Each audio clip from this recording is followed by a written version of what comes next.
हो, सपा जैसे दल हो, कांग्रेस जैसी पार्टियां हों, जिनके लिए सेकुलरिज्म की परिभाषा ही तुष्टीकरण की राजनीति है।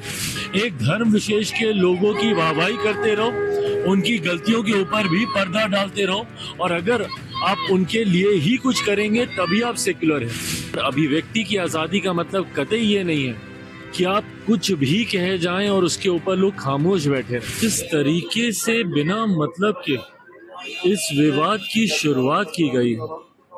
हर कोई जो इतिहास का जानकार है वो जानता है कि उस दौर में औरंगजेब के शासन काल में क्या क्या घटनाएं घटी थी, कैसी कैसी यातनाएं दी जाती थी, उनके खुद के संबंध अपने ही परिवार के लोगों के साथ क्या थे, कैसे थे।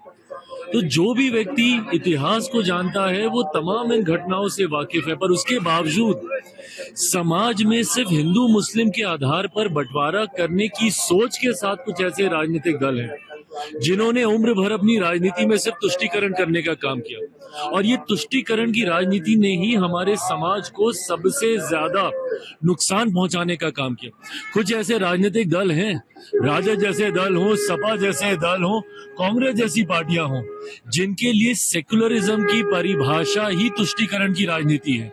एक धर्म विशेष के लोगों की वाहवाही करते रहो, उनकी गलतियों के ऊपर भी पर्दा डालते रहो, और अगर आप उनके लिए ही कुछ करेंगे तभी आप सेक्युलर हैं।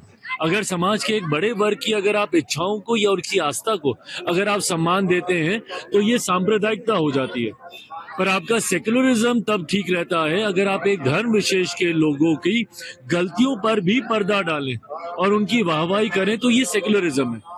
इसी सोच के साथ लंबे समय तक ये राजनीतिक दल, बिहार में राजद जैसी पार्टियां, उत्तर प्रदेश में सपा जैसी पार्टियां और केंद्र में कांग्रेस जैसी पार्टियों ने सिर्फ हिंदू मुस्लिम कर करके तुष्टीकरण की राजनीति कर करके हमारे देश, हमारे समाज, हमारे प्रदेश का सिर्फ अहित करने का काम किया। सपा नेता को जेल में डालने की बात कहा जाए, क्या सच में जेल में डाल देना चाहिए सपा नेता को औरंगजेब के समर्थन? भाई मुझे नहीं पता कि जेल में डालने का इसके लिए कोई प्रावधान है कि नहीं है, पर अभिव्यक्ति की आजादी का मतलब कतई ये नहीं है कि आप कुछ भी कहे जाएं और उसके ऊपर लोग खामोश बैठे रहें। इस तरीके की भाषा का इस्तेमाल करना है, इस तरीके के शासन काल का महिमा मंडल करना, और वो भी किसके सामने आप कर रहे हैं?